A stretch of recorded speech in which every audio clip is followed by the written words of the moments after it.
How's it going, everybody? Matt here. Thank you so much for checking out this video. Now, in this video is going to be a little different because I'm not going to necessarily be talking about a review of something, but I'm actually going to be talking about my most anticipated films of 2025.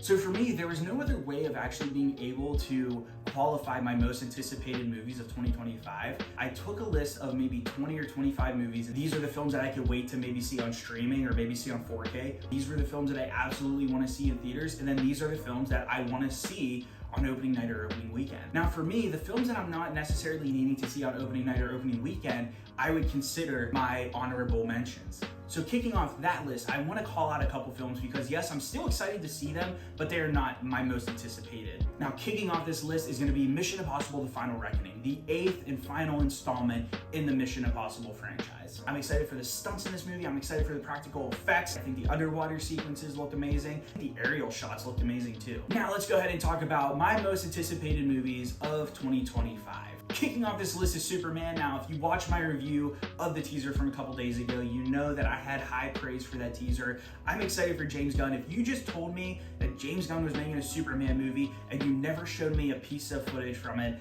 I would still be excited. The next film I want to talk about is Avatar: Fire and Ash. Seeing the first Avatar movie in theaters in the IMAX 3D was one of the best movie theater experiences I've ever had. And I love being able to go to the movies and being immersed into a new world like Avatar. Next up on my list is Jurassic World Rebirth. Now there's a couple reasons I'm actually excited for this movie. My first one being is that David Koepp, who adapted the novel for the original film, is actually coming back to write it. The second reason is the cast: Scarlett Johansson, Jonathan Bailey, Rupert Friend. Last but not least, the reason I am excited for this overall is because of Gareth Edwards. Now, if you're not familiar with Gareth Edwards, he most notably did Rogue One: A Star Wars Story. He also did Godzilla in The Creator, which The Creator was, to me, one of the most underrated sci-fi films of the last 10 years. Next up on my list, I'm gonna go ahead and talk about two movies. First one being Captain America: Brave New World and The Thunderbolts. I think these two movies are gonna be great next steps in the Marvel Cinematic Universe. I know maybe everyone is kind of thinking those aren't gonna maybe be the best movies of 2025. That's besides the point. If a movie is getting my butt in that seat opening night or opening weekend, you could say that there is excitement behind it. Next up on my list is Wicked for Good. Now, Wicked for me was really a pleasant surprise. I think that was one of my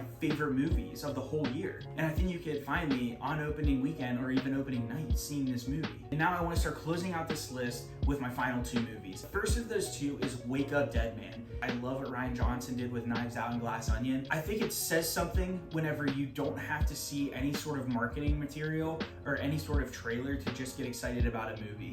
I think Rian Johnson is definitely one of the few names lately that has been able to step into the murder mystery genre and make it something unique and special. Hearing that it's going to be a little bit different from those first two movies actually excites me. I'm really hoping that this does get a theatrical release. I really hope that it's not just going to be a straight to Netflix thing. And last but not least, my final pick for 2025 and my most anticipated movie is going to be Fantastic Four: First Steps. Matt Shakman is coming from WandaVision to do this movie. I'm excited for that. And if you haven't already, please go listen to the Fantastic Four theme that Michael Giacchino wrote for this. It is amazing, and even though there's no official release of it yet, I have just been listening to the crappy live recording that they got at the Hollywood Bowl. That alone is getting me excited for this movie. I love that it's going to be taking place in a retro-futuristic world. It's going to be a new take on this franchise, and it's going to be something new and fresh. And another reason I'm excited for it is because I think Fantastic Four: First Steps is going to help bring a little bit more direction to the multiverse saga. The multiverse saga has faced some criticisms lately. I think Fantastic Four could be a great antidote for that and to help bring it a little bit more direction and clarity as to where we're going to go for Doomsday. That is my list. Thank you so much for checking out this video. Thank you so much for all your support. Please comment down below, what are you most excited for in 2025? And as always, please like this video, subscribe to the channel. Your support really does mean a lot. Thanks, and I'll see you guys next time.